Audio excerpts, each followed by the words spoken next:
감히 애비도 없는 게 싸늘한 조롱이 상견례 자리에 울려 퍼졌습니다. 우리 아들은 하층민이랑은 급이 다릅니다. 예비 사돈의 오만한 한마디에 딸의 얼굴은 하얗게 질렸지만 엄마 경숙은 오히려 희미하게 웃고 있었죠. 그들은 몰랐습니다. 자신들이 내뱉은 말이 20년 전 끔찍한 비극의 방아쇠를 당기게 될 줄은 말이죠. 이제부터 어머니 경숙이 예비 사돈의 인생을 뿌리째 흔드는 잔인한 심판이 시작됩니다. 오늘도 사연 끝까지 함께 해주세요. 경숙은 동이 트기도 전에 잠에서 깨어나 어둠이 채 가시지 않은 거실로 향했습니다.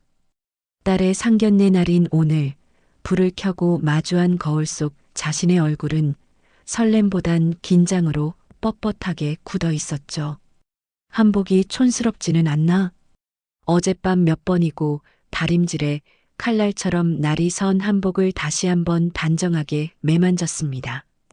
그때 방문이 조심스럽게 열리며 딸 다연이 환한 얼굴을 내밀었습니다. 화사한 원피스를 차려입은 모습이 꽃처럼 예뻤어요. 다연은 경숙을 바라보고 방긋 웃으며 물었습니다. 엄마, 준비 다 됐어? 우와, 우리 엄마 오늘 진짜 멋있다. 딸의 칭찬에 경숙은 그제야 입가에 힘을 주어 희미한 미소를 지었습니다. 우리 딸이 더 예쁘지. 세상에서 제일 예뻐. 다연은 엄마의 어색한 칭찬에도 아이처럼 좋아하며 팔짱을 꼈습니다. 엄마, 많이 떨려? 청심환이라도 하나 사올 걸 그랬나? 경숙은 애써 태어난 척 손목시계를 매만지며 말했습니다. 조금 떨리긴 하는데 괜찮아. 우리 다연이 남자친구 부모님 뵙는 자리인데 잘해야지. 하지만 경숙의 속은 이미 천갈래 만갈래로 복잡했습니다. 이름 모를 불안감이 심장을 쿵쿵 무겁게 짓눌렀죠. 두 사람은 나란히 지하철에 올랐습니다. 덜컹거리는 열차의 진동을 느끼며 경숙은 창밖으로 빠르게 스쳐 지나가는 풍경에 시선을 고정했습니다. 유리창에는 불안에 잠식된 자신의 얼굴이 겹쳐 보였습니다. 괜찮을 거야. 그냥 평범한 상견례일 뿐이야. 스스로를 다독여보지만 가슴속에서 피어오르는 불길한 예감은 쉬이 사그라들지 않았습니다.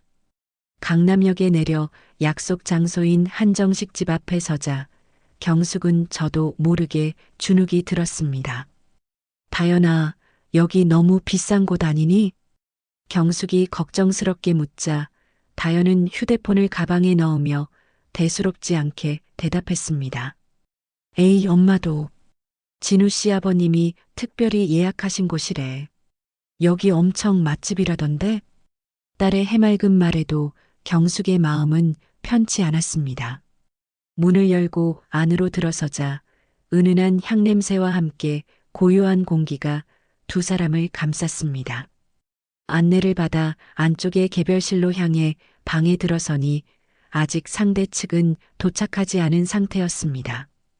경숙이 자리에 앉아 무의식적으로 찻잔만 만지작거리자 다연이 그런 엄마의 손을 따뜻하게 잡아주었습니다. 엄마, 긴장 풀어. 진우 씨 부모님 진짜 좋으신 분들이야. 진우 씨 보면 딱 알잖아. 딸의 위로에 경숙이 겨우 고개를 끄덕이던 바로 그 순간이었습니다. 복도 저편에서 또렷한 구둣발 소리와 함께 사람들의 말소리가 들려왔습니다. 벌컥 하고 미닫이 문이 열리며 훤칠한 키에 반듯한 양복을 입은 김진우가 먼저 들어왔죠. 진우는 경숙과 다연을 보자마자 환하게 웃으며 깍듯하게 허리를 숙여 인사했습니다. 어머님, 다연아, 오래 기다리셨어요? 경숙도 자리에서 일어나 마주 고개를 숙였습니다. 아니에요. 저희도 방금 도착했어요. 진우의 뒤를 따라 중년의 남녀가 방 안으로 들어섰습니다. 먼저 들어온 남자는 60대 후반으로 희끗희끗한 머리를 단정하게 빗어 넘기고 값비싸 보이는 감색 양복을 입고 있었습니다. 그의 얼굴에는 세상의 어려움을 다 겪어냈다는 자신감과 오만함이 동시에 서려 있었어요. 뒤이어 들어온 여자는 화려한 브로치가 달린 옷을 입고 날카로울 정도로 완벽하게 화장을 한 모습이었습니다. 경숙은 자신도 모르게 숨을 멈췄습니다. 특히 남자의 얼굴을 보는 순간 심장이 이유 없이 철렁 내려앉는 기분이 들었습니다. 마치 오래전 잃어버렸던 끔찍한 기억의 조각을 발견한 듯한 불쾌한 기시감이 온몸을 휘감았습니다. 남자가 먼저 다가와 손을 내밀며 거만한 목소리로 말했습니다. 처음 뵙겠습니다. 진우 아비 되는 김진태입니다.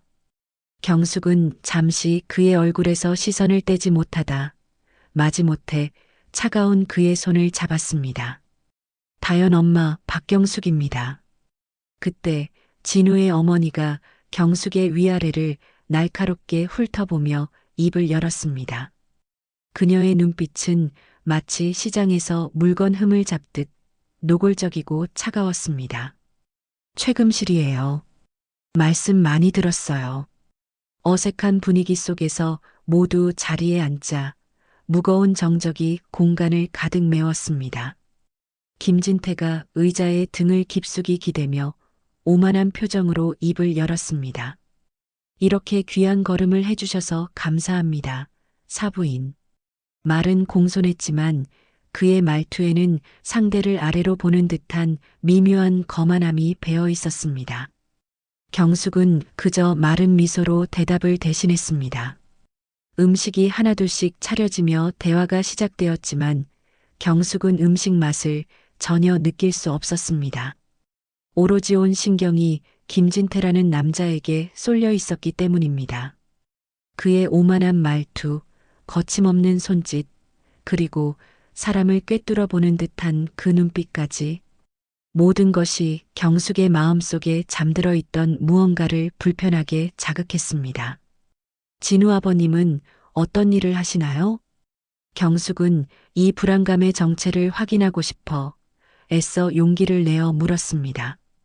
김진태는 마치 기다렸다는 듯이 들고 있던 젓가락을 소리나게 내려놓으며 가슴을 쫙 폈습니다.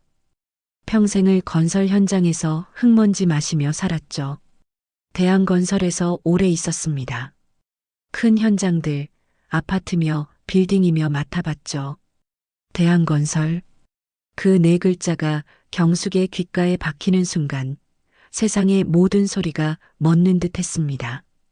그 순간 땡그랑 경숙의 손에 들려있던 숟가락이 사기 그릇에 부딪히는 소리가 방 안의 정적을 날카롭게 깨뜨렸습니다. 모두의 시선이 경숙에게로 향했죠. 김진태는 그런 경숙을 잠시 쳐다보더니 이내 별일 아니라는 듯 자신의 경력을 계속 늘어놓기 시작했습니다. 제가 맡았던 현장들은 아마 이름만 대면 다들 아실 겁니다. 그는 거만하게 말을 이었습니다. 강남 한복판에 우뚝 솟은 가장 높은 빌딩도 제 작품이고 저 신도시 아파트 단지도 제가 올린 겁니다. 경숙은 아무 대답도 할 수 없었어요. 그저 젓가락을 쥔 손에 힘을 주어 분노를 삭일 뿐이었습니다. 최금실이 그런 경숙의 표정을 읽었는지 찻잔을 들며 한마디 거들었습니다. 우리 남편이 바로 대한건설의 신하 그 자체였어요. 그때 김진태가 냅킨으로 입가를 닦아내며 결정적인 말을 내뱉었습니다. 특히 현장 안전관리는 제 전문 분야였죠. 그때는 제 말 한마디면 모든 게 해결됐습니다. 안전관리. 그 단어가 경숙의 심장을 그대로 관통하는 기분이었습니다. 온몸의 피가 차갑게 식는 것 같았죠. 마침 그때 다영과 진우가 자리에서 일어났습니다. 저희 잠시 화장실 좀 다녀오겠습니다. 두 사람이 방을 나가자 문이 닫히는 소리와 함께 방 안의 공기가 완전히 달라졌습니다. 지금까지의 화기애애한 분위기는 거짓말이었던 것처럼 차갑고 날선 기운만이 남았죠. 사부인. 김진태가 경숙을 부르는 목소리는 싸늘하기 그지없었습니다. 솔직하게 말씀드려도 괜찮겠습니까? 그녀는 천천히 고개를 끄덕이며 대답했어요. 네, 편하게 말씀하세요. 김진태 대신 입을 연 것은 최금실이었습니다. 그녀는 찻잔을 탁 소리가 나게 내려놓으며 경숙을 쏘아붙였습니다. 다연 양 변호사인 직업은 마음에 들어요. 하지만 저희 집안과는 너무 다르지 않습니까?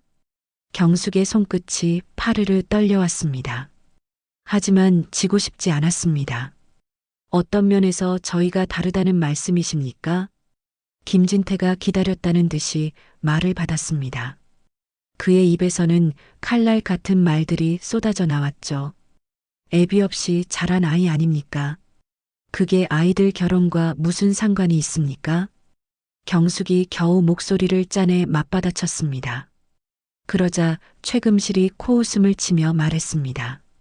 상관이 왜 없겠어요? 결혼은 끼리끼리 하는 겁니다. 사는 수준이 맞아야죠. 정말 기가 막히고 피가 거꾸로 솟는 상황이었습니다. 저희 형편에 대해 뭘 안다고 그렇게 함부로 말씀하십니까? 김진태는 이제 대놓고 경숙을 비웃기 시작했습니다. 보면 뻔한 것 아닙니까? 과부가 혼자 딸 키우는 집 사정이야. 말 안 해도 눈에 선합니다. 그는 경숙을 위아래로 훑어보며 말을 이었습니다. 제가 좀 알아봤는데 영 저희와는 격이 맞지 않더군요. 김진태가 팔짱을 끼며 의자에 등을 기댔습니다. 우리 아들은 유학까지 다녀오고 하층민이랑은 급이 다르죠. 사실 다른 건설가 대표 딸들이랑도 선자리 많이 들어오는데 이렇게 보내긴 좀 아깝네요. 그 순간 하층민이라는 단어가 경숙의 귀를 세게 때렸습니다. 그 목소리, 그 시선, 그 오만한 표정. 한 장면이 경숙의 눈앞에 겹쳐졌습니다. 20년 전 언론 카메라 앞에서 뻔뻔하게 웃던 남자. 전적으로 작업자의 부주의입니다라며 단호하게 말하던 목소리. 유가족들의 눈물을 외면하고 차로 떠나던 뒷모습. 경숙은 그의 얼굴을 똑바로 응시했습니다. 세월이 주름을 만들었고 머리카락은 희끗해졌지만 뼛속 깊이 새겨진 그 거만함은 한치도 변하지 않았습니다. 김진태가 다시 입을 열었습니다. 돈 없으면 분수를 알아야죠. 괜히 높은 데서 놀 생각 말고. 경숙의 숨소리가 거칠어졌습니다. 김진태의 말소리가 점점 흐릿하게 들리고 20년 전 오래 잠들었던 기억이 그녀의 머릿속을 가득 메웠습니다. 1999년 가을의 건설 현장은 회색 먼지로 가득했습니다. 쇠망치 소리와 용접 불꽃이 사방에서 터져나왔죠. 경숙의 남편 정민철은 아내와 딸을 생각하며 아찔한 15층 작업대에 몸을 올렸습니다. 하지만 그의 발 앞엔 마땅히 있어야 할 안전난간이 없었습니다. 등골이 서늘해지는 것을 느끼며 아래를 내려다보는 순간이었어요. 저편에서 현장 팀장 김진태의 고함이 터져나왔습니다. 야, 다들 뭐하고 있어? 공사 기일 못 맞추면 내 손에 죽을 줄 알아. 모두의 움직임이 빨라졌습니다. 민철 역시 서둘렀지만 발끝의 허공이 너무나 불안했죠. 그는 결국 아래를 향해 소리쳤습니다. 팀장님, 여기 안전장비가 하나도 없는데요.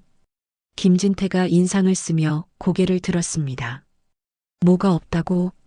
난간도 없고 방지망도 없습니다. 안전줄도요. 민철의 목소리가 절박하게 현장을 울렸습니다. 그러나 김진태는 입꼬리를 비틀며 비웃을 뿐이었죠. 그런 거 없어도 조심하면 돼. 돈 벌려면 원래 위험한 거야. 이건 조심해서 될 문제가 아닙니다. 너무 위험합니다.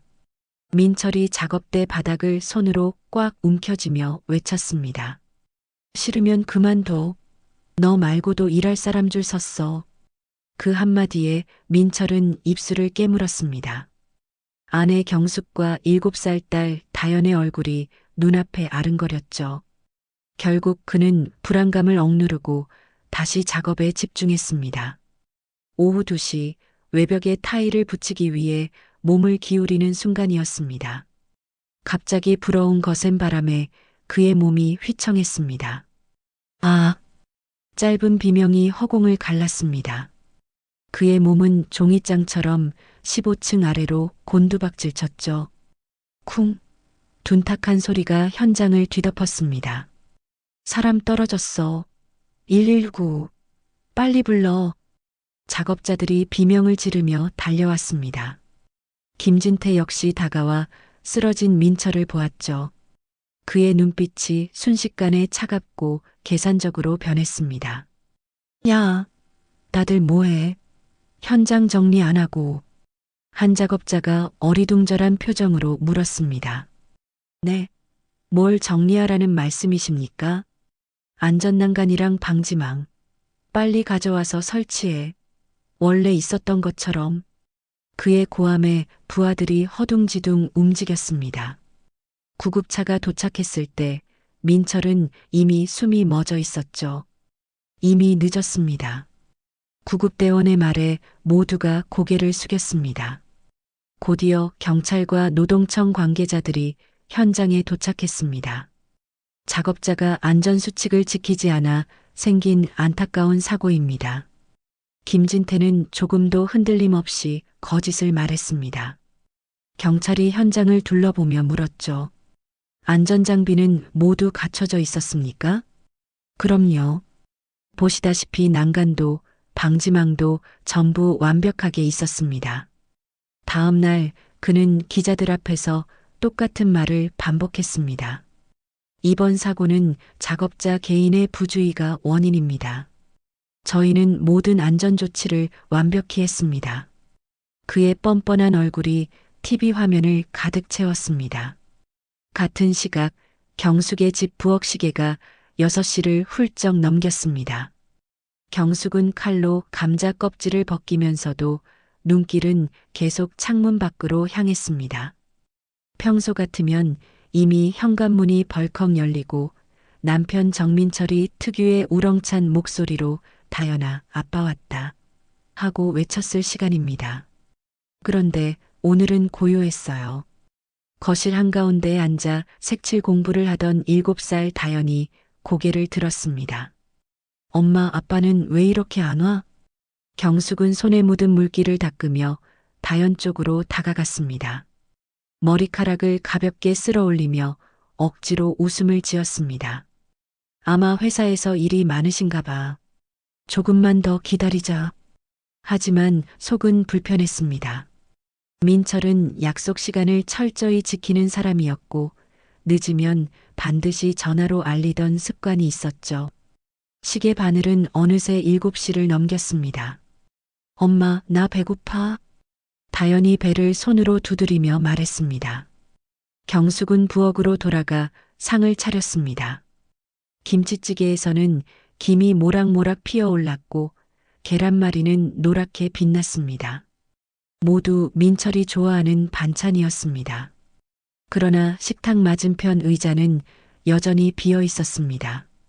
그때 전화벨이 요란하게 울렸습니다. 경숙은 앞치마 끈을 풀며 급히 전화기로 달려갔습니다. 여보, 지금 어디예요? 라는 말을 꺼낼 준비를 하며 수화기를 들었습니다. 하지만 들려온 목소리는 낮고 낯설었습니다. 정민철 씨 부인이십니까? 네, 그런데요. 성모병원 응급실입니다. 남편분이 현장에서 사고를 당하셔서 지금 응급실에 계십니다. 바로 오셔야 합니다. 뚝 전화가 끊겼습니다. 경숙은 수화기를 쥔 채 한동안 움직이지 못했습니다. 머릿속이 하얗게 비워졌고 발끝에서부터 힘이 빠져나갔어요. 다연이 눈을 동그랗게 뜨고 다가왔습니다. 엄마, 누구야? 경숙은 다연을 껴안으며 떨리는 목소리로 말했습니다. 아빠한테 급한 일이 생겼어. 엄마가 금방 다녀올게. 이웃집 할머니에게 다연을 맡기고 경숙은 택시를 잡아타고 병원으로 향했습니다. 택시 안에서 손은 땀으로 젖었고 입술은 바짝 말랐습니다. 병원 복도는 소독약 냄새가 가득했고 형광등 불빛은 차갑게 내려앉았습니다. 응급실 앞에서 경숙은 간호사에게 다급하게 물었습니다. 정민철, 어디 계세요? 간호사가 안쪽을 가리켰습니다. 경숙은 숨을 몰아쉬며 안으로 달려갔습니다. 그곳에는 하얀 시트로 덮인 민철이 있었습니다. 경숙은 그 손을 잡았습니다. 얼음처럼 차가웠습니다. 여보, 일어나요. 나왔어요. 어깨를 흔들었지만 민철은 미동도 없었습니다. 의사가 다가와 경숙의 어깨에 손을 얹었습니다. 유가족이십니까? 현장에서 이미. 경숙은 울음을 삼키며 손을 꼭 잡았습니다. 안 돼요. 다연이가 기다리고 있어요. 일어나야죠. 그러나 민철은 다시 눈을 뜨지 않았습니다. 장례가 끝나고 경숙은 남편의 동료들을 찾아다녔습니다. 그날 난간 없었던 거 맞죠? 제발 진실을 말해주세요. 하지만 돌아오는 대답은 차가웠습니다. 아줌마, 우리도 먹고 살아야 합니다. 잘못 봤어요. 저는 아무것도 모릅니다. 모두가 그녀를 외면했습니다. 변호사 사무실의 문턱은 너무나 높았죠. 증인도 없고 증거도 부족합니다. 소송 비용만 수백만 원이 들 겁니다. 결국 경숙은 모든 것을 포기해야만 했습니다. 그녀는 차가운 바람을 맞으며 조용히 속삭였어요. 미안해요, 여보. 내가 힘이 없어서 정말 미안해요. 그 끔찍했던 기억에서 깨어난 경숙이 김진태를 똑바로 바라보았습니다. 방 안의 공기가 무겁게 내려앉았죠. 대한건설 현장 팀장, 김진태 씨 맞으시죠? 그녀의 목소리는 얼음처럼 차가웠습니다. 김진태가 당황하며 미간을 찌푸렸어요. 저를 아십니까? 모를 수가 없죠. 당신 얼굴을 내가 어떻게 잊겠어요. 경숙의 말에 최금실의 얼굴마저 하얗게 질렸습니다. 20년 전 우리 남편이 15층에서 떨어져 죽던 날 기억나십니까? 김진태의 눈동자가 순간 심하게 흔들렸습니다. 정민철, 그 이름도 기억나시겠죠? 아, 그때 그 일. 김진태가 시선을 피하며 중얼거렸습니다. 경숙은 그 말을 바로 잘라버렸죠. 그때 그 일? 한 가정이 무너진 게 당신에겐 고작 그 일입니까? 그건 작업자 부주의로 생긴 사고잖소? 왜 이제 와서 나한테 책임을 물어? 김진태가 오히려 큰 소리를 쳤습니다. 난간도 안전망도 없이 사람을 올려놓고 부주의라고요? 위험하면 일을 하지 말았어야지. 누가 하라고 등 떠밀었어. 옆에 있던 최금실이 소리를 지르며 거들었습니다. 맞아요. 지난 일을 왜 이제 와서 들먹여요? 증거 있어? 경숙은 최금실을 날카롭게 쏘아봤습니다. 사고 나자마자 안전장비 설치해서 덮어버린 건 기억 안 나시나 보죠? 그건 현장 정리였소. 언론에서 오해하면 곤란하니까. 김진태가 단호하게 대답했습니다. 정말이지 조금도 변하지 않은 모습이었어요. 당신 때문에 내 딸이 20해를 아버지 없이 살았습니다. 그게 왜 내 탓이야? 자기가 떨어져 죽은 걸. 김진태는 그렇게 소리치고는 자리에서 벌떡 일어났습니다. 이런 무례한 자리엔 더 못 있겠군. 갑시다, 여보. 최금실도 경멸의 눈빛을 보내며 남편을 따라 일어섰습니다. 그때 마침 다영과 진우가 방으로 들어왔죠. 아버지, 어머니, 무슨 일이에요? 당장 나와라. 이 결혼 없던 일로 해. 이런 집안이랑 너랑은 안 어울린다. 김진태는 아들의 질문에 차갑게 쏘아붙이며 문으로 향했습니다. 진우가 어쩔 줄 몰라 하며 부모의 뒤를 따라갔고 경숙과 다연에게 죄스러운 듯 고개를 숙였죠. 문이 닫히고 방 안에는 무거운 침묵만이 남았습니다. 김진태 부부가 폭풍처럼 휩쓸고 간 상견례 자리에는 무거운 침묵만이 남았습니다. 먹다 만 음식들은 싸늘하게 식어 이 처참한 상견례의 실패를 증명하고 있었죠. 다연이 보다 못해 어머니의 차가운 손을 조심스럽게 붙잡았습니다. 엄마, 대체 무슨 일이야? 왜 저분들이 저렇게 갑자기? 경숙은 대답이 없었습니다. 그녀의 시선은 굳게 닫힌 문에 못 박혀 있었죠. 그 눈에는 아직도 활활 타오르는 분노가 담겨 있었습니다. 집에 가서 이야기하자. 경숙이 겨우 내뱉은 한마디는 무척이나 차가웠어요. 아니, 지금 이야기해줘.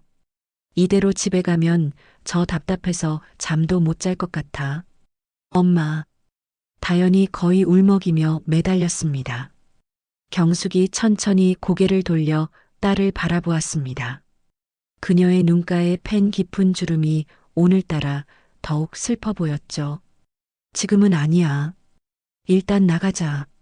그 단호한 한마디에 다연은 더 이상 아무것도 물을 수 없었습니다. 두 사람은 계산을 마치고 식당을 나왔습니다. 밤거리에 두 사람의 발걸음 소리만이 또박또박 공허하게 울려 퍼졌죠. 지하철에서도 집으로 걸어오는 길에서도 모녀는 한마디도 하지 않았습니다. 경숙의 얼음장 같은 표정이 다연의 모든 질문을 막아서고 있었습니다. 집에 도착하자마자 다연은 그대로 자기 방으로 들어가 버렸어요. 그날 이후로 며칠이 흘렀습니다. 다연은 애타는 마음으로 진우에게 수십 통의 전화와 문자를 보냈습니다. 하지만 그는 마치 세상에 없는 사람처럼 아무런 답이 없었죠. 피가 마르는 것 같은 일주일이 지났을 때였습니다. 갑자기 울리는 벨소리에 다연의 심장이 쿵 하고 내려앉았습니다. 화면에 뜬 김진우라는 이름. 그녀는 떨리는 손으로 급하게 통화 버튼을 눌렀습니다. 진우 씨, 괜찮아요? 왜 이렇게 연락이 안 됐어요? 수화기 너머로 들려온 그의 목소리는 낯설 만큼 낮고 무거웠습니다. 다연아, 미안해. 뭐가 미안해요? 일단 무슨 일인지 말부터 해봐요. 네. 그게 부모님께서. 진우는 한참이나 말을 잇지 못했습니다. 부모님이 뭐라고 하셨는데요? 잠깐의 침묵 후 그는 가장 잔인한 말을 꺼냈습니다. 우리 결혼은 힘들 것 같아. 순간 세상의 모든 소리가 멎는 것 같았습니다. 다연의 얼굴에서 핏기가 사라지고 손끝이 차갑게 식어갔죠. 들고 있던 휴대폰이 금방이라도 떨어질 듯 위태롭게 흔들렸습니다. 네, 그게 갑자기 무슨 말이에요? 왜요? 부모님 반대가 너무 심해. 나도 어쩔 수가 없어. 그의 목소리에는 일말의 싸울 의지조차 느껴지지 않았습니다. 상견례 때 우리 엄마가 혹시 실수한 거 있어요? 제발 말 좀 해줘요, 진우 씨. 아니, 그런 게 아니야. 나도 이유는 잘 몰라. 그냥 안 된대. 정말 무책임하고 비겁한 대답이었습니다. 그럼 우리끼리 만나서 얘기해요. 이건 분명 오해가 있는 거예요. 다연의 목소리는 절박함에 점점 떨려 나왔습니다. 하지만 진우의 대답은 그녀의 마지막 희망마저 꺾어버렸죠. 미안해, 다연아. 나는 부모님 뜻을 거스를 자신이 없어. 그럼 진우 씨도 나랑 헤어지고 싶다는 거예요. 지금? 다연의 눈가가 뜨겁게 달아올랐습니다. 그런 건 아니지만 어쩔 수 없잖아. 결국 미안해 라는 마지막 말과 함께 전화는 끊어졌습니다. 뚝 하는 소리와 함께 다연의 세상도 함께 끊어져 버린 것 같았어요.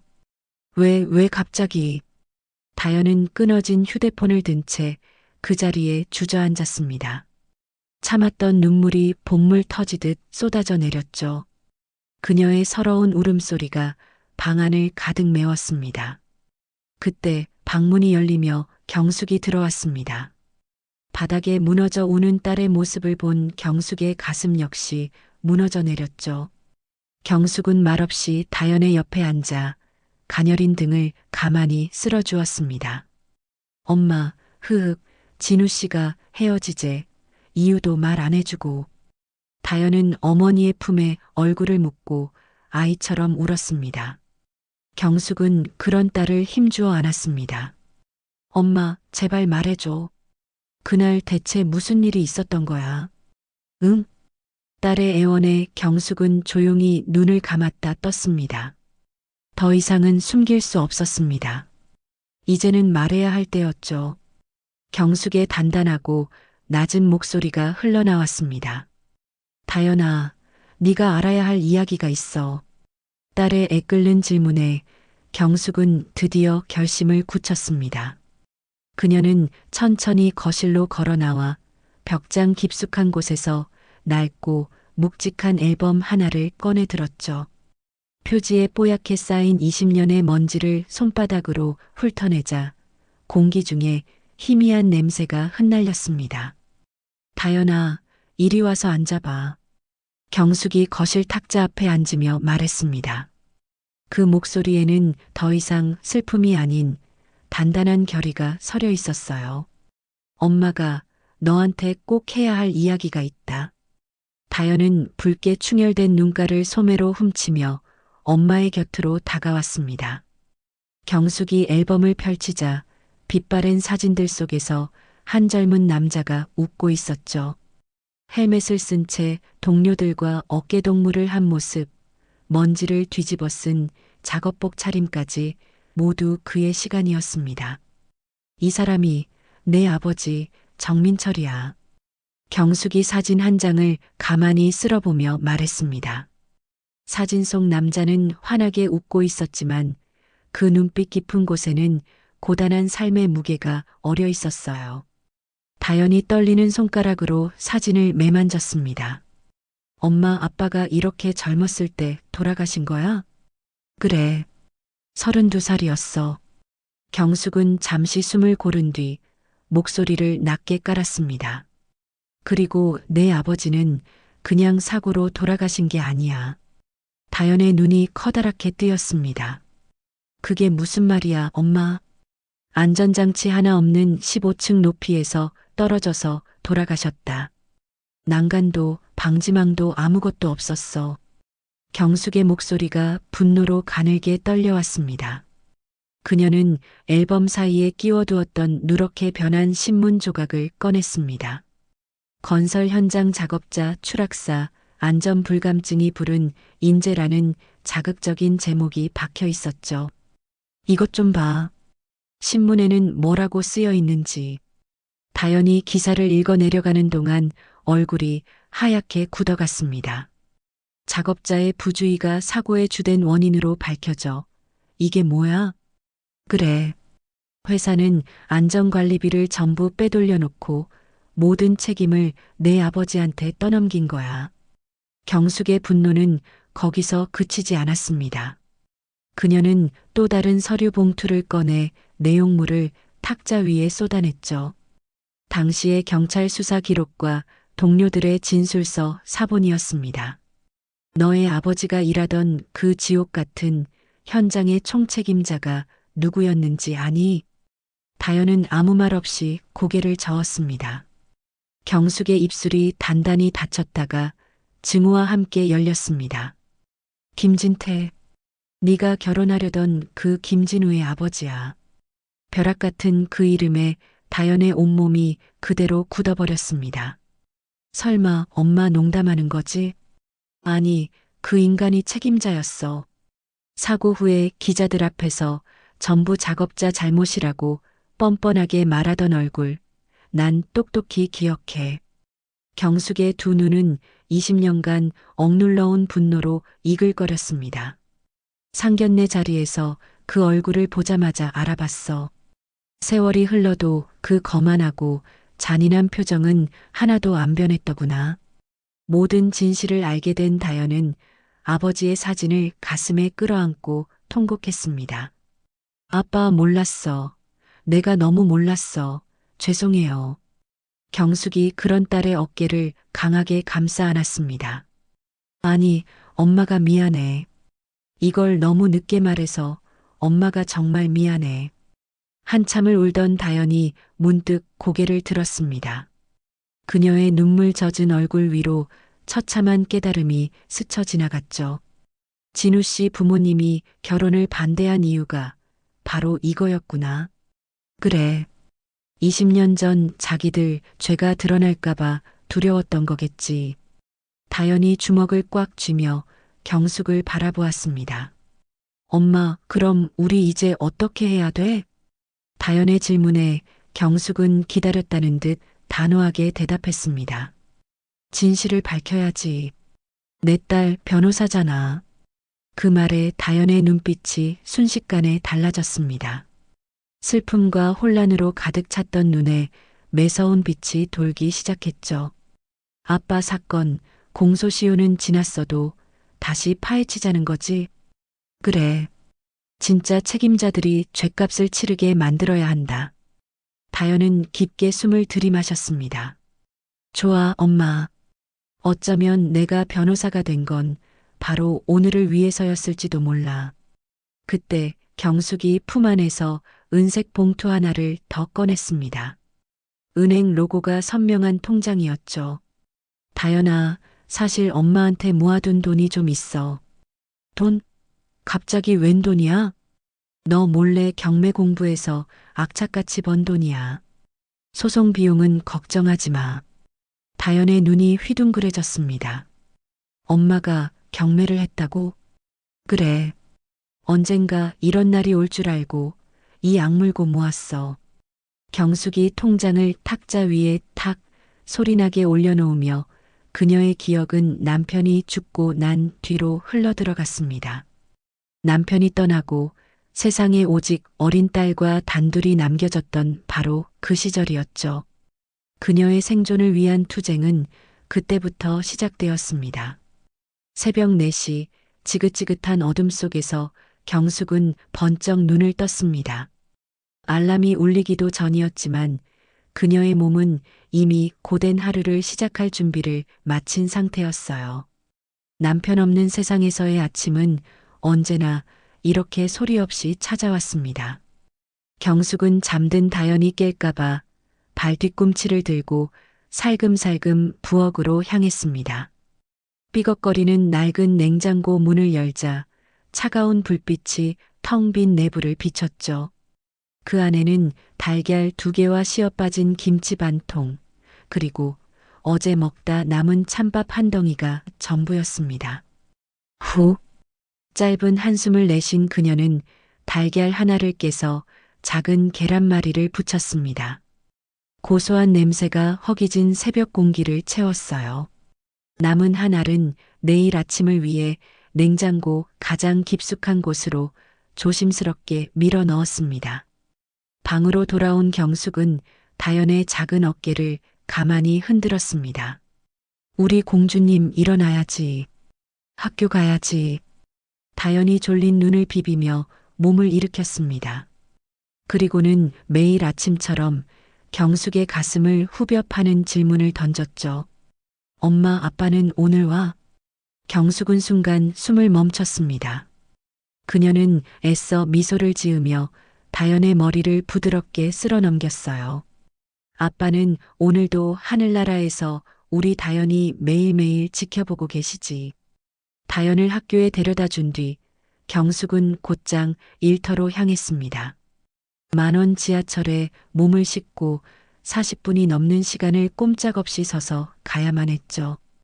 단돈 몇백 원이라도 아끼기 위해 그녀는 단 한 번도 자리에 앉는 법이 없었습니다. 오전 8시 그녀는 공장의 전자부품 조립 라인 앞에 섰습니다.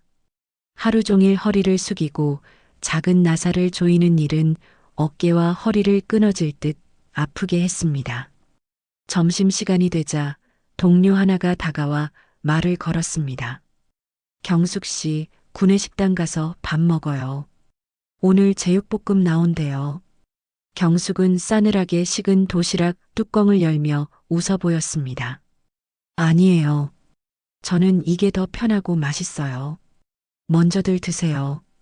오후 6시 퇴근과 동시에 그녀의 두 번째 일이 시작되었습니다. 시내의 한 오피스텔 건물 청소였죠. 밤 11시까지 무거운 진공 청소기를 끌고 층계를 오르내렸습니다.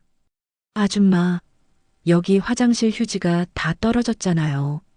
한 사무실에서 야근하던 젊은 남자가 짜증 섞인 목소리로 외쳤습니다. 경숙은 땀으로 축축한 손을 옷에 닦으며 고개를 숙였어요. 아, 죄송합니다. 지금 바로 채워드리겠습니다.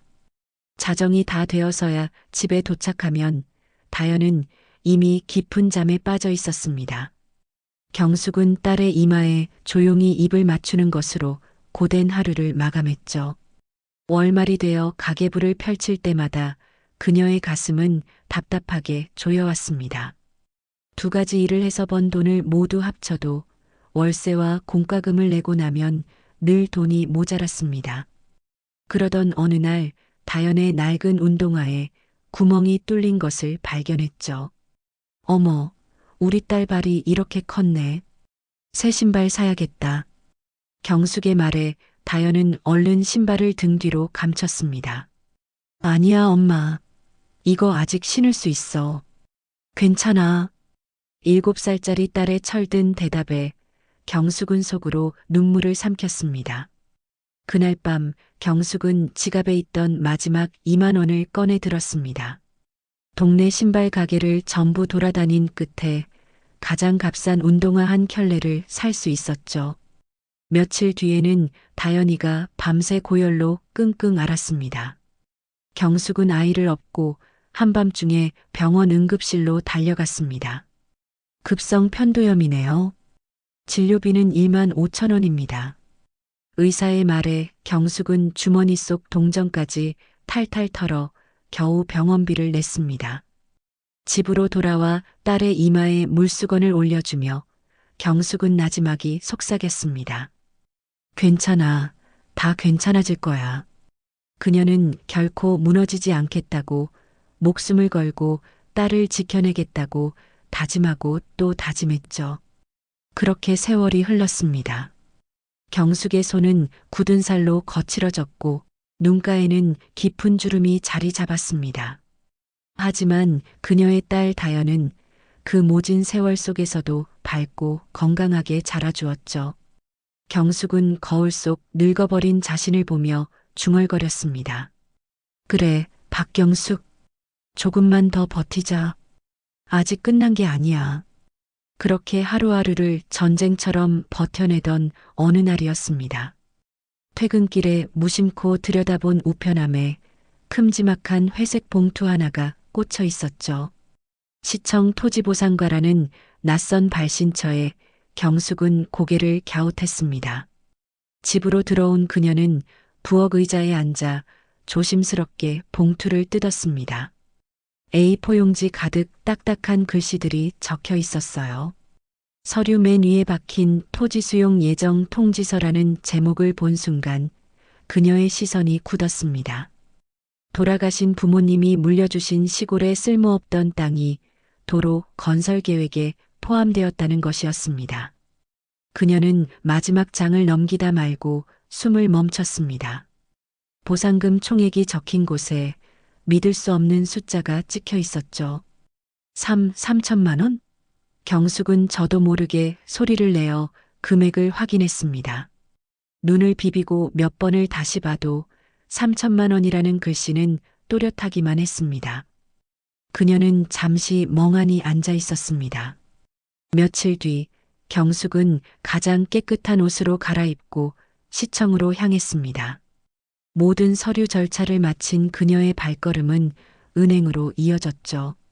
창구 직원이 통장과 함께 확인 도장을 찍어주며 말했습니다. 3천만 원 방금 입금 처리되었습니다.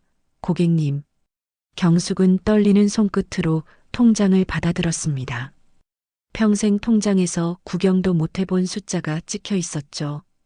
그 순간 어깨를 짓누르던 무거운 짐이 조금은 가벼워지는 기분이었습니다. 다현아, 엄마 왔다. 오늘 우리 치킨 먹자. 집에 들어서자마자 경숙이 활기차게 외쳤습니다. 숙제를 하던 다연이 토끼처럼 동그래진 눈으로 엄마를 쳐다봤어요. 엄마, 치킨은 비싸잖아. 오늘은 아주 특별한 날이야.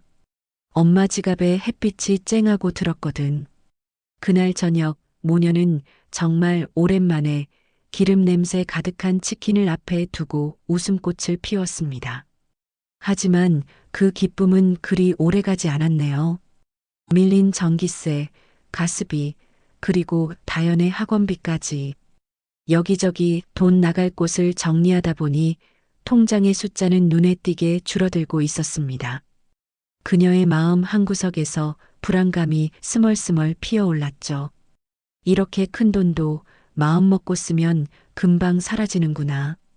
바로 그때 경숙의 머릿속에 번개 같은 생각이 스쳐 지나갔습니다. 그래, 땅이 돈이 되는 거였어.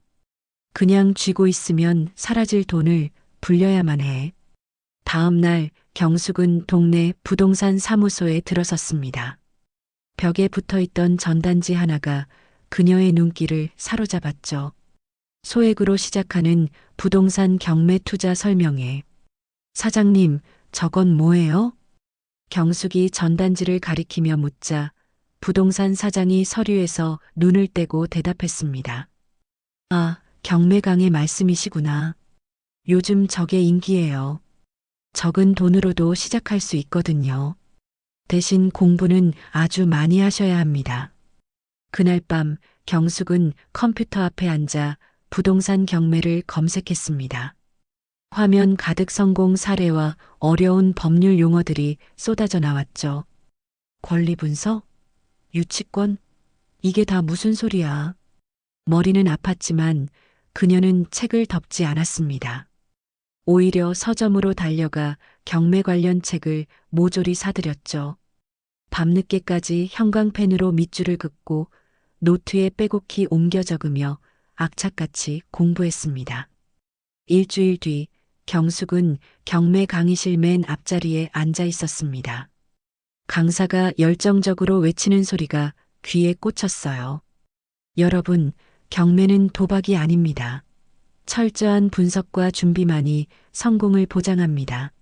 한 달 후 경숙은 법원 경매실에 서 있었습니다. 수많은 사람들 틈에서 그녀는 차분하게 직접 작성한 입찰서를 제출했죠. 보상금의 일부를 떼어낸 1,300만 원짜리 작은 상가였습니다. 며칠 뒤 전화벨이 울렸습니다. 축하드립니다. 최고가 매수인으로 낙찰되셨습니다. 수화기 너머의 목소리를 듣는 순간 경숙은 숨을 삼켰습니다. 그녀는 벽에 걸린 남편의 사진을 보며 나지막이 속삭였죠. 여보, 나 잘할 수 있겠지? 하늘에서 꼭 좀 지켜봐줘. 오랜 세월 절망으로 가득했던 그녀의 눈빛이 마침내 희망으로 반짝이고 있었습니다. 첫 경매로 낙찰받은 상가를 팔아 세금을 제하고도 200만 원이라는 돈이 손에 들어왔습니다. 그날 밤 경숙은 낡은 부엌 의자에 앉아 한참 동안 통장을 들여다보았죠. 땀 흘려 공부한 시간이 처음으로 결실을 맺는 순간이었습니다. 그래, 이제 시작이야. 그녀는 조용히 중얼거렸습니다. 책상 위는 각종 부동산 시세표와 법원 공고문으로 가득했어요. 경숙은 밤이 깊어가는 줄도 모르고 다음 목표물을 분석하기 시작했습니다. 두 번째 도전은 작은 아파트였습니다. 6달 뒤 그녀는 500만 원의 수익을 올렸죠. 거실로 나온 다연이 책상에 산더미처럼 쌓인 서류를 보며 말했습니다. 엄마, 요즘 엄마 책상은 완전 사무실 같아. 경숙이 환하게 웃으며 대답했습니다. 우리 딸만 공부하는 게 아니거든. 엄마도 매일 시험 치는 기분으로 하고 있어. 세 번째, 네 번째 경매도 연달아 성공했습니다. 통장에 찍히는 숫자는 점점 커졌지만 그녀의 생활은 조금도 달라지지 않았죠. 그녀는 여전히 낡은 가방을 메고 버스로 다녔습니다. 수익금은 한 푼도 허투루 쓰지 않고 대부분 재투자에 사용했네요. 그러던 어느 날 저녁 경숙은 다연의 밥상에 따끈한 미역국을 올려주며 말했습니다. 다연아, 이제부터는 동네에서 제일 좋은 학원에 다니자. 숟가락을 들던 다연이 깜짝 놀라 눈을 크게 떴습니다. 엄마, 거기 엄청 비싼데 괜찮아? 그럼 괜찮고 말고. 우리 딸 공부하는데 돈 걱정하게 할 순 없지. 경숙이 다연의 머리를 쓰다듬으며 말했습니다. 그녀는 자신의 재정 상태를 아무에게도, 심지어 딸에게도 털어놓지 않았습니다. 슈퍼마켓 앞에서 만난 동네 사람이 안부를 물었습니다. 경숙 씨, 요즘 얼굴 보기 힘드네. 좋은 일 있어? 경숙은 그저 사람이 좋은 미소를 지으며 대답했죠. 별일요? 그냥 애 키우면서 바쁘게 살고 있어요. 그녀는 조용히 그리고 단단하게 자신만의 성을 쌓아 올리고 있었습니다. 다연이 고등학생이 되자 경숙은 1:1 과외까지 붙여주며 딸의 공부를 도왔습니다. 엄마, 나 때문에 너무 무리하는 거 아니야? 소파에 앉아 쉬던 다연이 걱정스럽게 물었습니다. 경숙은 시원한 물 한 잔을 건네며 단호하게 말했죠. 너는 공부만 생각해. 나머지는 전부 엄마 몫이야. 어느 저녁 경숙은 거실 한쪽에 놓인 남편의 사진 앞에 조용히 앉았습니다. 사진 속 민철은 20년 전 모습 그대로 환하게 웃고 있었어요. 여보, 우리 다연이 정말 훌륭하게 잘 자라고 있어. 당신 딸 아니랄까봐 마음도 어찌나 고운지. 그녀는 사진을 한참 동안 바라보다 나지막이 덧붙였습니다. 당신 목까지 내가 더 노력해서 세상에 꼭 필요한 사람으로 키워낼게. 대학 입시를 앞둔 어느 날 다연이 불쑥 말했습니다. 엄마, 나 법학과에 가고 싶어? 경숙이 놀란 눈으로 딸을 바라봤습니다. 법학과? 갑자기 왜? 변호사가 될 거야. 힘없고 억울한 사람들 편에 서서 싸워주는 그런 변호사. 그 순간 경숙은 가슴 깊은 곳에서 뜨거운 것이 울컥 차오르는 것을 느꼈습니다. 아비 없이 자란 딸이 아비의 한을 풀어주려는 듯한 꿈을 꾸고 있었으니까요. 그래, 우리 딸, 엄마가 끝까지 밀어줄게. 내 꿈, 엄마랑 같이 꼭 이루자. 경숙은 딸을 힘껏 끌어안았습니다. 대학에 들어간 다연은 정말 무섭게 공부에 매달렸습니다. 다연아, 친구들이랑 여행도 좀 가고 그래. 젊을 때 실컷 놀아야지. 경숙의 걱정 어린 말에 다연은 웃으며 대답했습니다. 엄마, 나는 지금이 제일 재밌어. 법전 파고드는 게 여행보다 신나.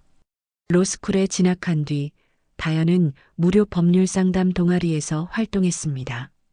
어느 날 한 중년 여성이 찾아와 억울함을 토로했죠. 남편이 일하다 다쳤는데 회사가 합의금 몇 푼 주고 입을 닫으라네요. 이게 말이 되나요? 그 사연을 듣는 순간 다연은 자신도 모르게 펜을 쥔 손에 힘을 주었습니다. 며칠 밤을 새워 사건을 분석한 그녀는 모의법정에서 직접 변론을 맡게 되었죠. 처음에는 떨리던 목소리였지만 점차 힘을 얻어갔습니다. 재판이 끝나자 상담을 왔던 여성이 다연의 손을 잡고 눈물을 글썽였습니다. 학생 같은 변호사님만 있다면 세상에 억울한 사람은 아무도 없을 거예요. 그 한마디가 다연에게는 그 어떤 합격증보다 더 큰 의미로 다가왔습니다. 지옥 같던 투쟁의 시간이 지나고 마침내 모녀의 삶에도 환한 빛이 들기 시작했습니다. 혹독한 로스쿨과 연수원 과정을 모두 마친 다연이 드디어 변호사 자격증을 손에 쥔 것이죠.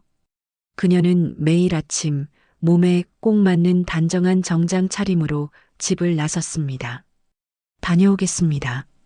서류철이 든 가방을 메고 현관을 나서는 딸의 뒷모습을 경숙은 자랑스러운 눈으로 바라보았습니다.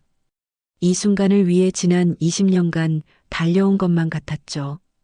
그녀는 다연의 넥타이를 살짝 매만져주며 말했습니다. 아이고, 우리 딸 변호사님 출근하시네. 정말 기가 막히다. 기가 막혀. 다연이 쑥스러운 듯 웃으며 어머니의 손등을 가만히 잡았습니다. 엄마 아니었으면 나 여기까지 절대 못 왔어. 다 엄마 덕분이야. 그렇게 몇 달이 지난 어느 날 저녁이었습니다. 현관문이 열리고 퇴근한 다연이 들어섰는데 그 표정이 평소와는 조금 달랐어요. 뭔가 좋은 일이 있는 사람처럼 얼굴에 들뜬 기운이 가득했습니다. 다연아, 오늘 무슨 좋은 일 있었어? 얼굴에 웃음꽃이 폈네. 저녁을 준비하던 경숙이 묻자 다연은 잠시 눈을 피하며 머뭇거렸습니다. 이내 수줍은 미소와 함께 입을 열었죠. 엄마, 나 좋아하는 사람이 생겼어. 국자를 들고 있던 경숙의 손이 허공에서 그대로 멈췄습니다. 딸이 연애를 한다는 기쁨과 어딘가 모를 서운함이 동시에 밀려왔네요. 좋아하는 사람? 어떤 사람이길래 우리 딸 얼굴이 복숭아처럼 빨개졌을까? 같은 법무법인에서 일하는 선배 변호사야. 김진우 변호사님이라고. 다연이 행복한 표정을 감추지 못하고 덧붙였습니다. 정말 성실하고 따뜻하고 나한테 정말 잘해줘. 경숙은 국자를 내려놓고 딸의 옆에 앉았습니다. 그녀는 다연의 손을 꼭 잡아주었죠. 그래. 착한 사람이면 됐다. 네가 행복하다면 엄마는 그걸로 충분해. 그날 이후 다연의 입에서는 진우 씨 이야기가 떠나지 않았습니다. 계절이 한번 바뀌고 두 사람의 관계가 더욱 깊어진 어느 일요일 오후였죠. 다연이 유난히 진지한 얼굴로 경숙의 곁에 앉았습니다. 엄마, 나 드릴 말씀이 있어. 경숙은 직감적으로 중요한 이야기라는 것을 눈치챘습니다. 그래, 어디 한번 말해봐. 우리 결혼을 생각하고 만나고 있어. 경숙의 호흡이 순간 멎는 것 같았습니다. 결혼을? 응. 진우 씨가 엄마한테 정식으로 인사드리고 싶대. 다연이 경숙의 손을 두 손으로 감싸며 말했습니다. 경숙은 잠시 멍하니 딸을 바라보다 이내 환한 웃음을 지었죠. 그래, 당연히 만나봐야지. 좋은 일인데. 그럼 다음 주 일요일에 상견례 하는 거 어때? 좋다. 장소는 정했고? 응. 호텔 뷔페로 예약할까 생각 중이야.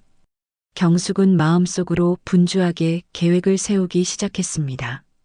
오랜만에 차려입고 나가야 하는 자리에 어떤 모습을 보여야 할지 고민이 되었죠. 그 진우 씨 부모님은 어떤 분들이시니? 아버님은 건설회사에서 오래 일하시다 퇴직하셨대. 어머님은 평생 주부셨고, 건설회사라는 단어가 들리는 순간 경숙의 가슴이 서늘하게 내려앉았습니다.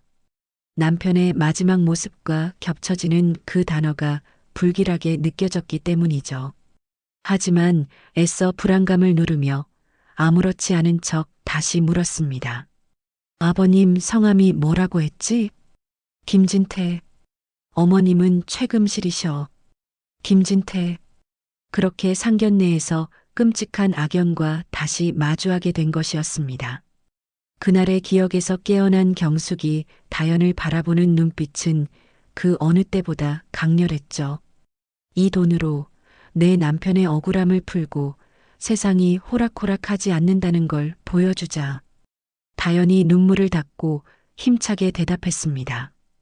응, 엄마. 이번에는 절대로 지지 않을 거야. 두 사람은 서로의 손을 강하게 맞잡았습니다. 그 순간 거실의 공기는 슬픔이 아닌 뜨거운 결의로 가득 찼습니다. 진실을 밝히겠다는 딸의 결심은 20년간 멈춰있던 경숙의 시간을 격렬하게 다시 흐르게 만들었습니다. 다음 날부터 다연은 마치 전쟁에 나서는 장수처럼 본격적으로 사건의 심장부를 파고들기 시작했죠. 법원 기록 보관소의 퀴퀴한 먼지 속에서 20년 전의 서류들을 캐냈고 낡은 인명부를 뒤져 아버지의 동료들을 수소문했습니다. 처음에는 모두가 두려움에 입을 닫았습니다. 다 지난 일을 왜 이제 와서 들춥니까? 우리도 먹고 살아야지요. 허름한 선술집에서 만난 작업반장은 손사래를 치며 그녀를 외면했죠. 하지만 변호사가 된 딸의 절박한 눈빛과 20년의 한을 품고 살아온 어머니의 이야기는 굳게 닫혔던 그들의 마음을 조금씩 열게 만들었습니다. 그렇게 몇 달이 흐르고 마침내 운명의 날이 밝았습니다. 법정 안은 숨막히는 정적으로 가득했습니다. 피고석에 앉은 김진태는 애써 태어난 척했지만 불안하게 떨리는 다리가 그의 속마음을 보여주고 있었어요. 그 옆에 최금실은 이미 사색이 되어 손톱만 물어뜯고 있었죠. 방청석 가장 앞자리에 앉은 경숙은 떨리는 두 손을 무릎 위에서 마주 잡았습니다. 마침내 다연이 증인석의 김진태를 향해 몸을 돌렸습니다. 두 사람의 시선이 허공에서 차갑게 부딪혔습니다. 증인. 20년 전 대한건설 한빛 아파트 신축 공사 현장의 총책임자, 현장 팀장이었죠. 다연의 목소리는 얼음장처럼 차갑고 단단했습니다. 김진태가 헛기침을 한번 하더니 마지막 남은 오만을 끌어모아 답했죠. 그렇죠. 당시 현장에서 발생한 정민철 씨의 추락사에 대해 증언해 주십시오. 몇 번을 말해야 알아듣는 거요? 안타까운 사고였어요. 본인 부주의로 안전수칙을 지키지 않아 일어난 일이지. 그 뻔뻔한 대답에 방청석 여기저기서 낮은 탄식이 흘러나왔습니다. 다연은 조금도 흔들리지 않고 다음 서류를 꺼내 들었죠. 법정 스크린에 20년 전에 낡은 안전점검 보고서가 나타났습니다. 사고 당일 오전에 작성된 보고서입니다. 모든 안전 설비 이상 없음, 항목 옆에 증인의 서명이 있군요. 직접 하신 서명 맞습니까? 물론이죠. 내가 직접 현장을 돌며 확인하고 서명했으니 틀림없지. 그렇다면 증인은 지금 15층 외벽 작업 구간의 안전난간과 추락 방지망 역시 완벽하게 설치되어 있었다고 법정에서 증언하시는 겁니다. 그렇다니까? 김진태가 짜증 섞인 목소리로 외치는 바로 그 순간이었습니다. 재판장님, 음성 증거자료 2호를 재생해 주시기 바랍니다. 스피커에서 거친 남자의 목소리가 울려 퍼졌습니다. 선술집에서 만났던 그 작업 반장이었죠. 거짓말, 새빨간 거짓말이요. 그날 난가는커녕 아무것도 없었어요. 민철이 그 양반이 팀장님, 이러다 사람 죽습니다 하고 애원까지 했다니까요. 근데 김진태, 그 양반이 뭐라고 했는 줄 아시오? 그런 거 설치할 시간 있으면 벽돌 한 장이라도 더 날라. 하고 소리 지르는 걸 내 두 귀로 똑똑히 들었구먼요. 생생한 증언에 법정은 그대로 얼어붙었습니다. 김진태의 얼굴이 하얗게 질리다 못해 잿빛으로 변했죠. 거짓말이야. 저 영감탱이가 돈이라도 받아 처먹고 거짓말하는 거야. 김진태가 벌떡 일어나 발악했습니다. 상대 측 변호인이 급하게 이의를 제기했죠. 재판장님, 20년 전의 기억에 의존한 신빙성 없는 증언입니다. 기각합니다. 증언 청취를 계속합니다. 재판장의 엄한 목소리가 모든 소음을 끊었습니다. 다연은 무너져가는 그를 차갑게 응시하며 마지막 증거를 꺼내 들었습니다. 이번에는 회계장부였어요. 증인은 안전설비에 예산을 아끼지 않았다고 했습니다. 하지만 이 장부를 보시죠. 다연이 펜으로 스크린의 한 부분을 가리켰습니다. 안전관리 예산 수천만 원이 업무 추진비라는 정체불명의 이름으로 빠져나간 기록이 선명했죠. 안전난간 설치비 500만 원, 추락 방지망 구매비 800만 원, 모두 아버지가 돌아가시기 몇 주 전에 집행되었어야 할 돈입니다. 그런데 이 돈 어디로 갔습니까? 아, 여기 영수증이 있군요. 강남 룸살롱, 임원 회식비 1,300만 원. 증인의 서명과 함께요. 모든 것이 끝났습니다. 김진태는 억소리도 내지 못하고 그대로 의자에 주저앉았습니다. 경숙은 떨리는 손으로 입을 막았습니다. 20년 전 변호사에게 문전박대당했던 그날의 서름이 북받쳐 올랐죠. 제 딸이 아비의 한을 품고 자란 딸이 칼날 같은 진실로 악인의 심장을 꿰뚫고 있었습니다.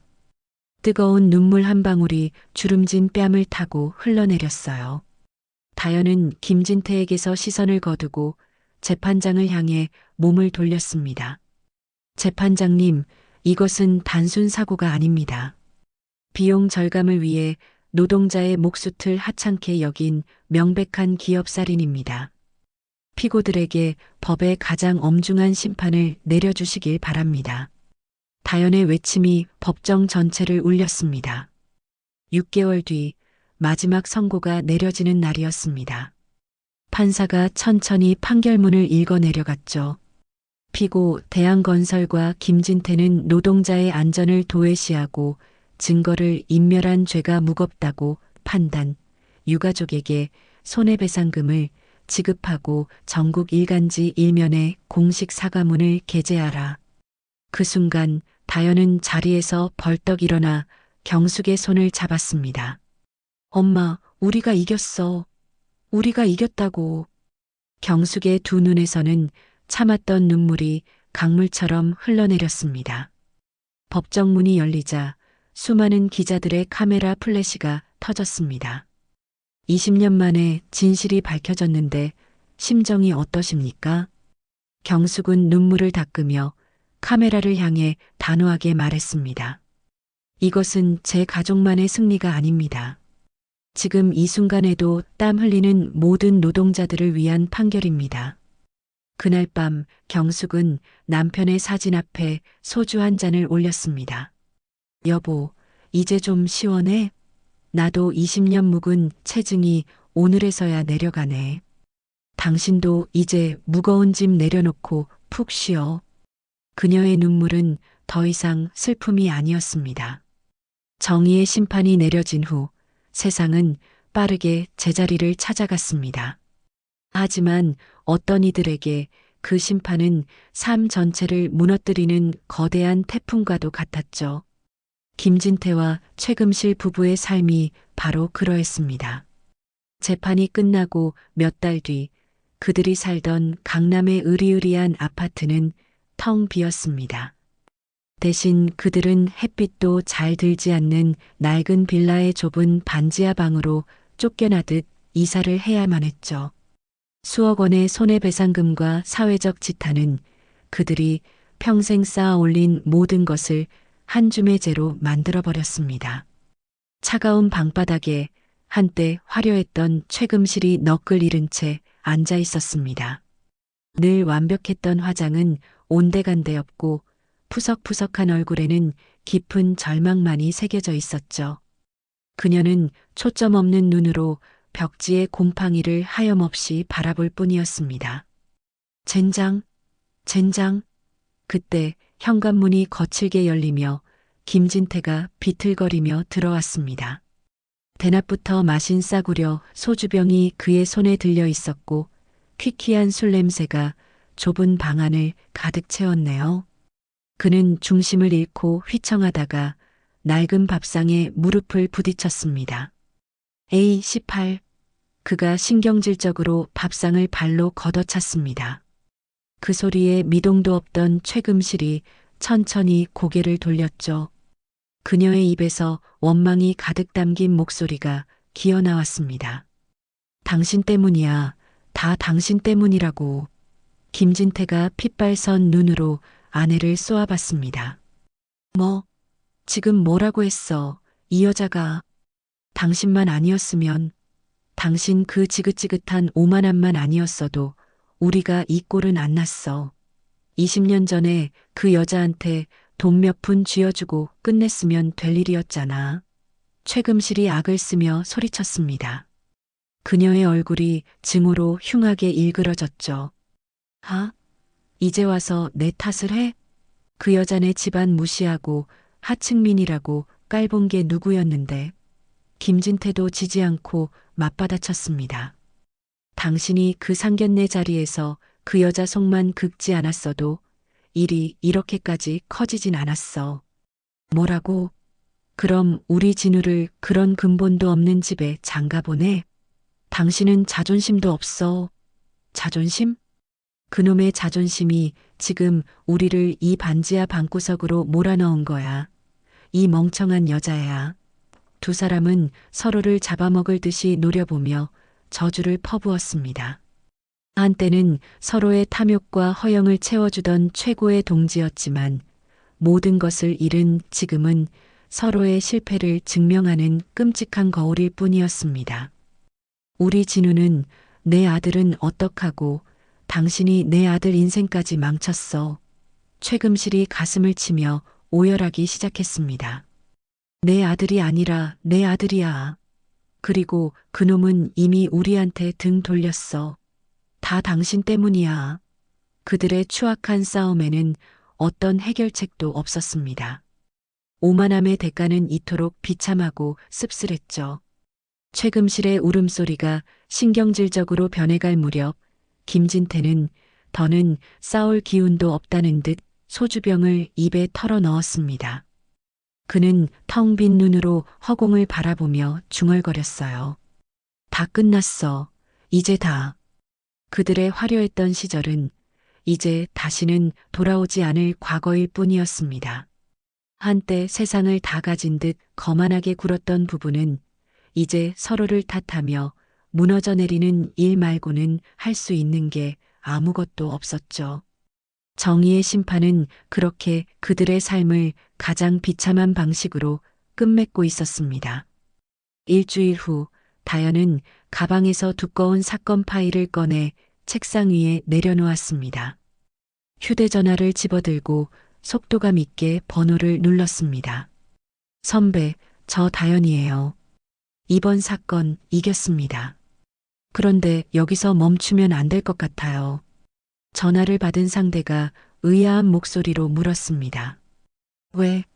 다 끝난 거 아니었어. 다연은 의자를 당겨 앉으며 한숨을 내쉬었습니다. 아버지 사건은 끝났지만 억울한 피해자들이 너무 많아요. 산업재해 전담팀을 만들 겁니다. 같이 하실래요? 그날 저녁 작은 회의실 불이 환하게 켜졌습니다. 네모난 테이블 주변에 변호사, 노무사, 산업안전 전문가 5명이 둘러앉았습니다. 각자 노트북을 켜고 커피잔에서 김이 피어올랐습니다. 서류 더미 위에는 현장 사진, 안전 점검표, 법률 서류가 뒤엉켜 있었습니다. 다연이 자리에서 일어나 두 손을 테이블에 짚었습니다. 사건마다 이유는 달라도 뿌리는 같습니다. 비용 절감, 공사 기간 압박, 책임 회피, 이 악순환을 끊으려면 우리가 나서야 합니다. 변호사 한 명이 안경을 고쳤으며 고개를 끄덕였습니다. 현장 경험 있는 전문가랑 같이 하면 힘이 배가 될 거예요. 다연은 미소 대신 날카로운 눈빛으로 대답했습니다. 그래서 우리가 모여 있는 거잖아요. 우리가 한번 해봐요. 회의실 공기는 묵직했지만 모두의 눈빛 속에는 결심이 서려 있었습니다. 서류를 넘기는 소리와 키보드 두드리는 소리가 밤늦도록 이어졌습니다. 이틀 뒤 다연은 회색 하늘 아래 펼쳐진 부두에 발을 내렸습니다. 바람이 불 때마다 선박 부품들이 덜그럭거리는 소리가 들렸습니다. 조선소는 사고 이후로 유령선처럼 조용했고 먼지가 바람에 날려 그녀의 눈가를 스쳤습니다. 변호사님, 이쪽으로 오세요. 사고 현장입니다. 현장 관리자가 녹슨 철문을 끄르륵 소리를 내며 열었습니다. 문을 지나서자 금속이 타는 매캐한 냄새가 코를 찔렀습니다. 바닷바람에 섞인 철의 냄새가 목구멍 깊숙이 박혔습니다. 다연은 노란 헬멧을 쓰고 부서진 철골 사이로 조심스럽게 걸어갔습니다.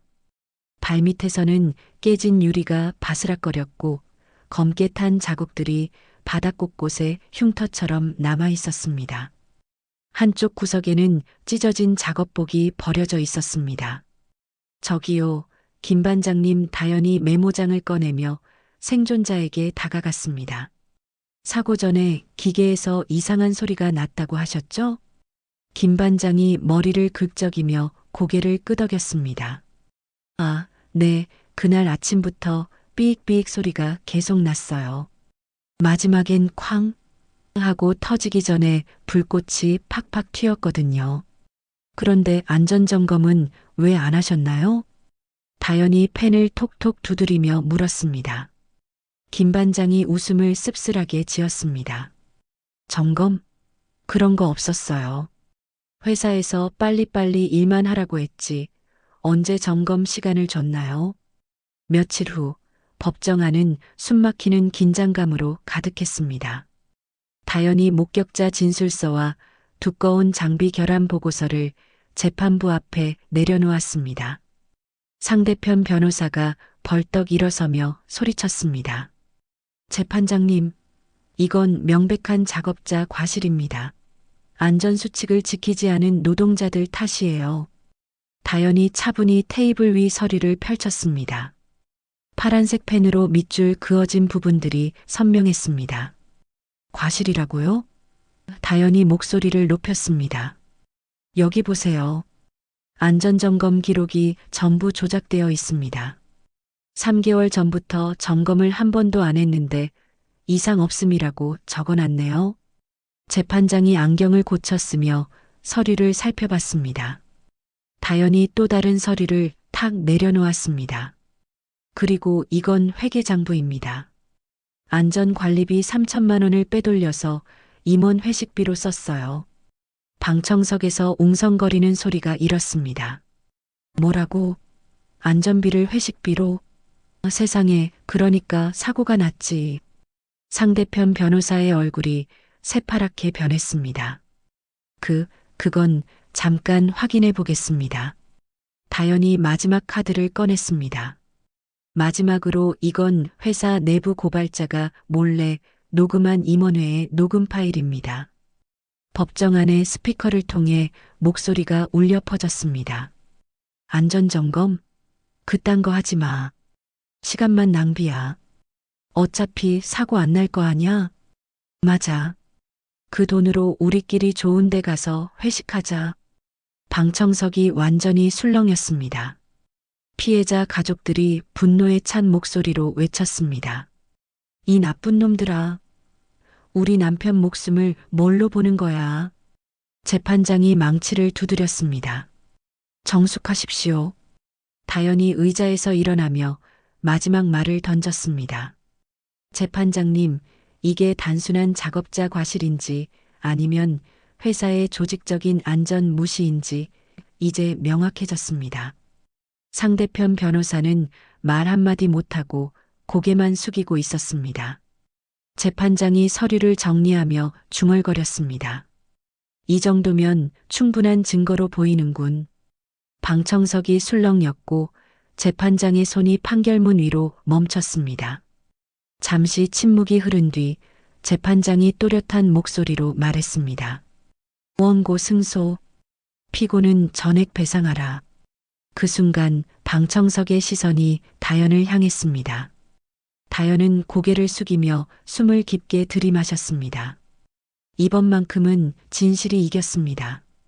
그 다음 사건은 한밤중에 벌어진 물류창고 화재였습니다. 다연은 잿더미 위를 걸으며 녹아내린 스프링클러 잔해를 살폈습니다. 그날 비상구가 잠겨 있었어요. 우리 애가 거기서. 한 어머니가 울음을 참으며 다연의 소매를 붙잡았습니다. 다연은 그 손을 꼭 잡았습니다. 걱정 마세요. 꼭 밝혀내겠습니다. 조사 끝에 드러난 건 충격적이었습니다. 창고 소유주가 보험금을 노리고 소방 점검 보고서를 조작했던 겁니다.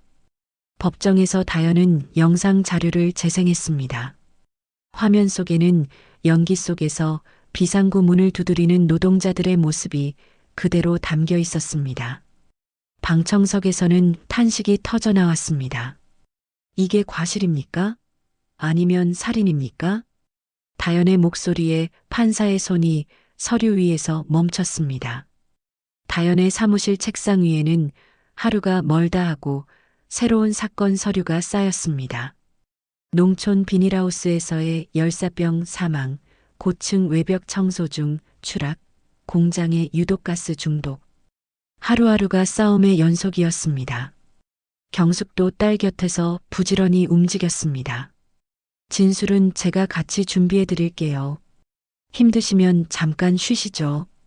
경숙이 유가족에게 따뜻한 차를 내밀며 말했습니다. 그 따뜻함 덕분에 피해자 가족들은 불안 속에서도 버틸 수 있었습니다. 전국에서 사건 의뢰가 몰려오자 다연은 지방 출장까지 마다하지 않았습니다. 차창 밖으로 스쳐가는 풍경 속에서 그녀의 눈빛은 변함없이 날카로웠습니다. 봄날 오후 다연은 한 판결문을 손에 들고 사무실 문을 열었습니다. 경숙이 서류를 받아들고 천천히 펼쳤습니다. 두 사람의 손끝이 닿았습니다. 엄마, 우리 잘하고 있는 거죠? 다연이 웃으며 물었습니다. 경숙은 고개를 끄덕이며 말했습니다. 그래, 내 아버지도 하늘에서 웃고 계실 거야. 창밖 햇살이 두 사람의 얼굴을 비추고 있었습니다. 그들의 발걸음은 이번엔 두려움이 아닌 확신으로 향하고 있었습니다. 오늘 이야기 어떠셨나요? 혹시 끝까지 함께 해주신 분이 계시다면 잘 들었다고 댓글 하나만 남겨주세요. 여러분에게도 따뜻하고 빛나는 날들이 찾아올 거예요. 구독과 좋아요는 다음 이야기를 이어가는 큰 힘이 됩니다. 지금까지 오늘도 사연이었습니다. 더 깊고 따뜻한 이야기로 다시 찾아뵐게요. 편안한 하루 보내세요. 감사합니다.